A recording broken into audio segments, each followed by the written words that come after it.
Today, we have added the Secretary of State, the Undersecretary of State for Public Diplomacy, the NASA Administrator, the head of the Forest Service, and the President's personal assistant.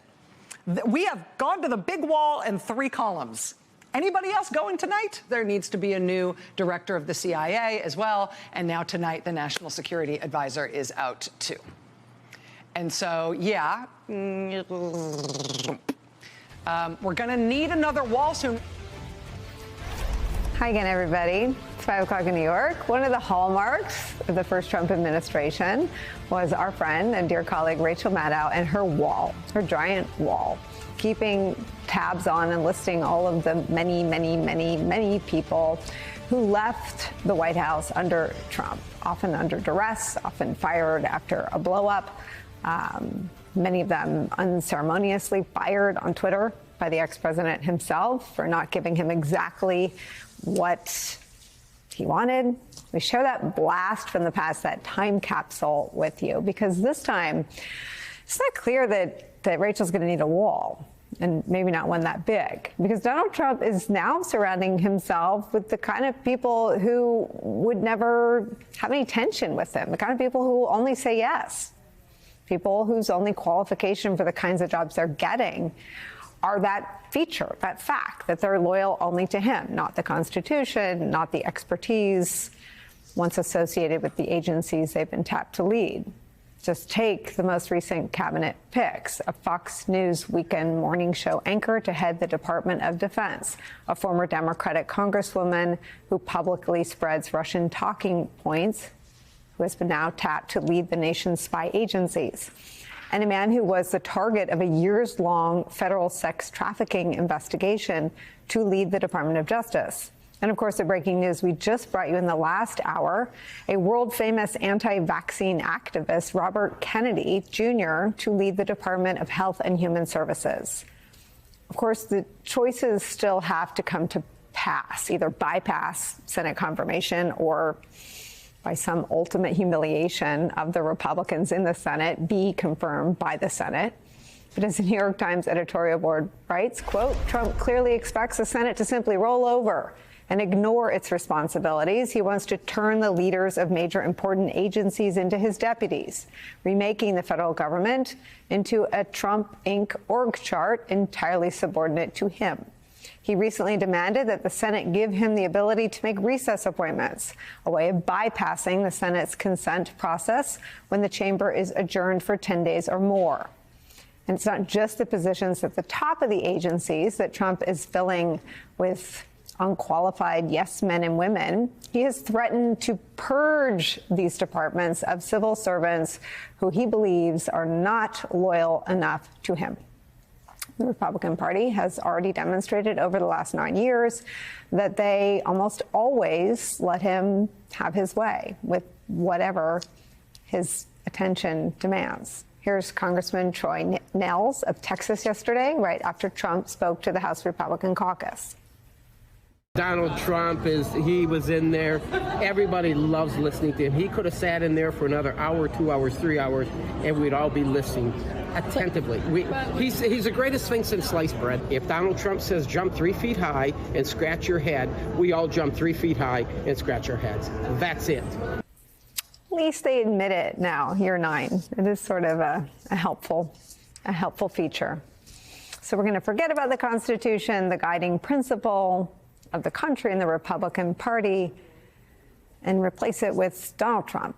Liz Cheney warned us we are slow walking into autocracy, although at the rate this week is going, it looks more like we are running. It's where we start the hour with the host of the Rachel Maddow Show right here on MSNBC, New York Times bestselling author, my colleague and dear friend, Rachel Maddow's here. Rachel, where to start? You go. Well, I don't know. I don't know where to start. I mean, I do feel like, Nicole, that you, maybe more than anyone, has been very clear-eyed about what was coming and about what was being promised here, and that there was no reason to expect this to be moderated or normal, or that this is going to tack back toward the center or towards anything that looked like traditional American politics. I mean, you did your Autocracy in America series, and listen, we saw what was going to happen, and now it is happening. And so I do feel like this is a moment for people to get real and for people to stop saying, like, oh, this is going to end up being much more moderate than anybody expected. When are you going to stop? So when are you going to start apologizing for saying that democracy was threatened? I mean, I think it's time to get real and realize that this is really what we're up against. But I also think the fact that we all feel a little bit, I don't know if flummoxed is the right word, sort of rocked by the increasing incredulity of these choices, is that it is meant to shock us. It's meant to adjust our sense of what is normal, what is possible, and to sort of so disorient us as to what it counts to propose governance in the United States that we're ready for the most radical pronouncements and actions. And I do think we're supposed to feel the way that we do right now. I think that's part of this. It's a shock and awe campaign against American traditions and mores. And that's, I think, how most of the country feels about it. I mean, I think to sort of sustain the military analysis, the Iraq war starts with a shock and awe bombing campaign. The war is a catastrophe. I mean, it doesn't connote competence. It doesn't signal that he will succeed in successfully demolishing American democracy. It does mean that we as a press still, every single time, chase the shiny object. And this week, the shiny objects are named Matt Gaetz, Tulsi Gabbard, and RFK Jr. Next week, they'll be named, or maybe by 9 o'clock, they'll be named Steve Bannon and Kash Patel, and they may be running the FBI. Those are the shiny objects. But the movement is propelled by this hatred of the Democratic Party and the media elites, but also a promise to deliver on the economy, on immigration. And the people in charge of those two things, one of them is an alleged child sex trafficker, and the other is, by her own telling, a dog killer.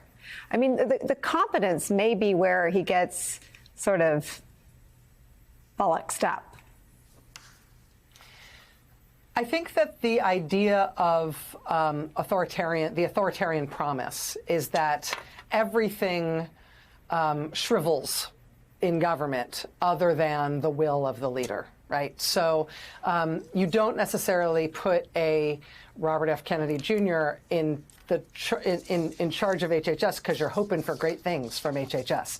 I mean, Matt Gaetz, among all the other things we can say about Matt Gaetz, he has explicitly proposed abolishing the Justice Department, not specifically just abolishing the FBI and the ATF, but talking about abolishing the Justice Department. I mean, Tulsi Gabbard, as the Director of National Intelligence, the idea that Tulsi Gabbard, in a normal circumstance, could get a security clearance to be like a Walmart-style greeter at any U.S. intelligence agency, let alone get past the security barriers, is insane. So you do that because you want the worst for these agencies, because you want the worst for the U.S. government, because you think that the U.S. government is worthless. That's part of consolidating power, to make the U.S. government nothing other than the leader and people who will do what he says. And there not being any repository of expertise, let alone, just general day-to-day know-how anywhere. So it's a sort of, I mean, as Steve Bannon used to say, it's a sort of Leninist project, right? Destroy the state. This is the cabinet that you nominate to not to run the U.S. government to do anything, but to destroy the U.S. government, so that the U.S. government can be fundamentally reimagined as something much more like a unitary, authoritarian, or autocratic, for lack of a better term, system. What are you looking at as the friction points? I mean, in the first Trump presidency, it was the firing of Jim Comey after he refused to, quote, see to it to let Mike Flynn go. Let Mike Flynn go. Comey says no. Trump embarks on a 4-year-long crusade against the FBI and the Department of Justice. To your point, Matt Gaetz is going to be in charge of the department, and an as yet named person expected to replace his last handpicked head of the FBI, Christopher Wray.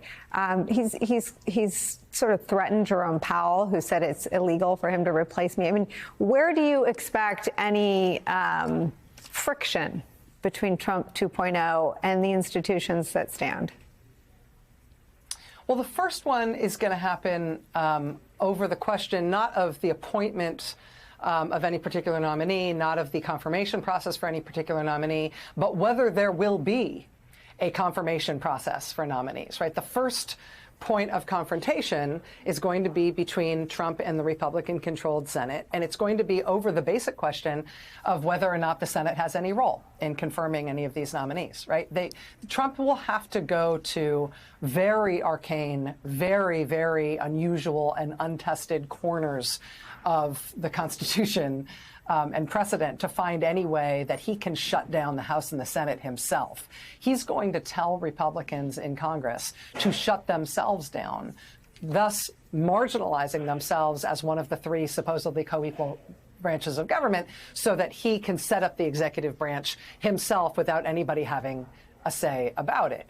Now, why would you want to do that rather than just have all of your nominees confirmed by the Senate, which I'm sure the Republicans in the Senate would be happy to do?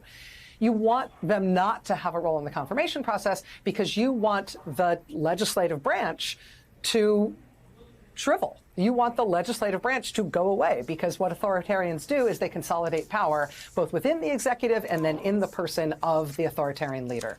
And so that's why it's an advantage to get a recess appointment rather than a Senate confirmed appointment, even if he's guaranteed Senate confirmation for even the craziest of these folks. And I think that confrontation will be first as to whether or not Congress essentially folds and becomes something like what Troy Nehls wants, rather than what the founders intended, which was a co-equal branch of government that has a say in how we run the place.